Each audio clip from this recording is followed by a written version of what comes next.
Hello, my name is Cassidy Quistorf. I am the executive director of Klamath Film, and you just watched Writers Retreat. And with us today is Cosmo Spada, the director of the film. Cosmo, thank you so much for being with us today, and thank you for being a part of the Klamath Independent Film Festival. Thanks for having me. So, yeah. Cosmo, can you tell us a little bit about yourself and your background in film? Yeah, I'm a filmmaker from Portland, Oregon. I went to film school at George Fox University, and I've been making films since I was a freshman in high school. Awesome. So this film starts with the quote, "There is nothing to writing. All you do is sit down at a typewriter and bleed." And that's the Ernest Hemingway quote, and it starts the film. Was that the inspiration for the film, or did that just fit perfectly to set the scene for the film? How did that kind of come about for the starting scene? Yeah, so the impetus of the film was actually the location. We were able to film at this cabin just an hour from Portland near Mount Hood. And inside that cabin already happened to be a typewriter. And we knew we wanted to film something, anything at this cabin. And once we saw that typewriter, we decided to kind of build a story around that. And that quote kind of encapsulates the inner struggles one faces, especially when dealing with your inner critic. And our film's a little bloody, so it fit perfectly. Absolutely. Yeah. So what was that brainstorming process like? It's so unique to kind of pick a location and then brainstorm with your team about what the film will be like. So how long did that take and what were some of the ideas thrown out there?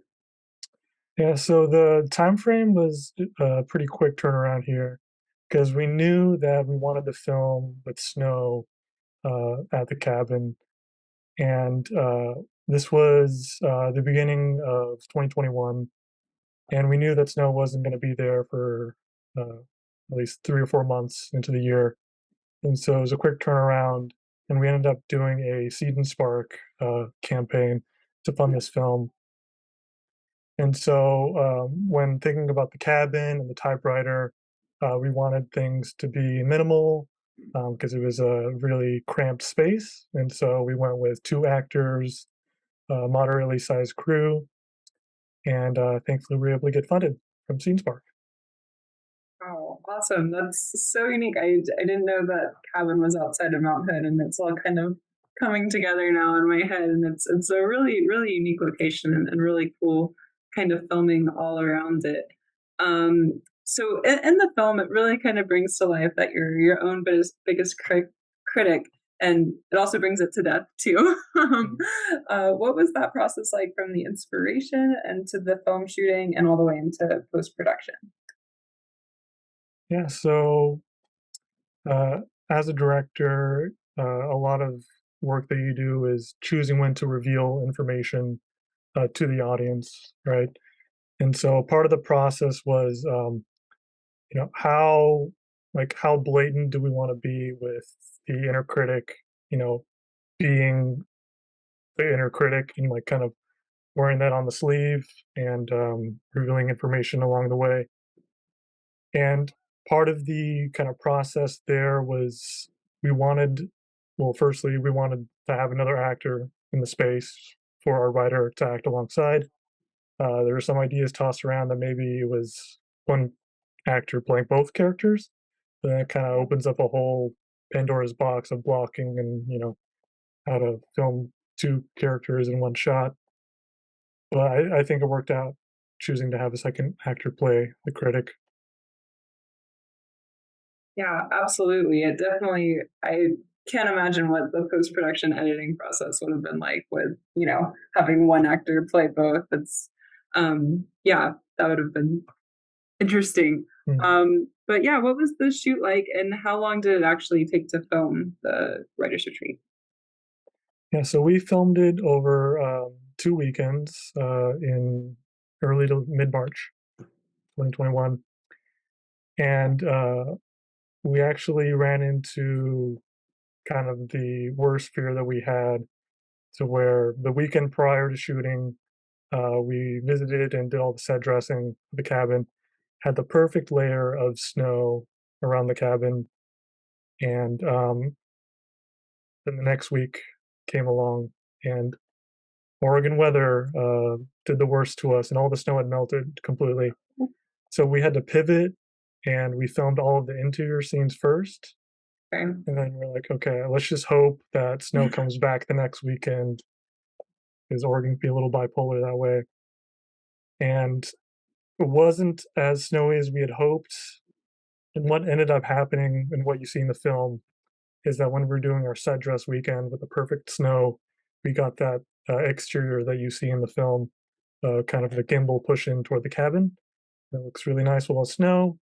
And then every other shot that you see snow, we either had to shovel snow into the frame from like a mound somewhere off camera, or we had to like drive up uh, the mountain a little bit to like find a patch that we could just film and point the camera to show snow, even though Wow. everything behind the camera was melted. Oh So my it was pretty gosh. tricky. Yeah, Yeah. absolutely. That's definitely some camera optics tricks going on Yeah. there and worked it out well though. You can't really tell in the film at all. Mhm. So it looks great. And I thought that I was at the snowy cabin, certainly up near Mount Hood. But yeah, do you have any upcoming projects that you're excited about? Anything you want to share? What's next for you? Yeah, so I just produced a 48-hour film in the 48-hour film project that Portland does every year. Oh, And that was a lot of fun because every 48-hour film project, you get a prop you have to incorporate. And hmm. this year, the prop was a stapler, among other things you had to incorporate. And we did a entire film that was puppetry of office materials, and we had staplers as the main characters, kind of going around the different scenes, kind of parodying like 80s, 90s TV shows. It was a lot of fun, and Neat. we're excited to have that screen more. Absolutely. I'm excited to see that. That sounds so unique and different and unlike anything I've seen before. And what a cool project. So it's a 48-hour film workshop that Portland hosts or Yeah, well, it occurs in like many cities throughout the country. And this is okay. the Portland version. And every 48-hour film project, you get a prop you have to incorporate, you get a character and a type of like a trait that character has to exhibit, and then Mhm. you also have a line of dialogue.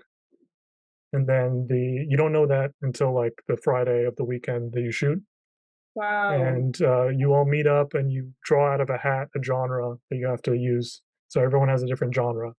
Oh my gosh. And so the whole weekend is just all these film crews around the Portland area just scrambling to make a film happen. How fun. Neat. And so what was your stapler genre? We got buddy film. Okay, nice, Yeah. neat. Oh, how cool. Well, that sounds really unique, and I'm looking forward to seeing that. But yeah, Cosmo, thank you so much for chatting with me today. Is there anything we didn't get to that you'd like to talk about or touch on, either in the film or in your other works? Yeah, I just want to say we're very grateful to our Seed Spark backers to help us get this funded.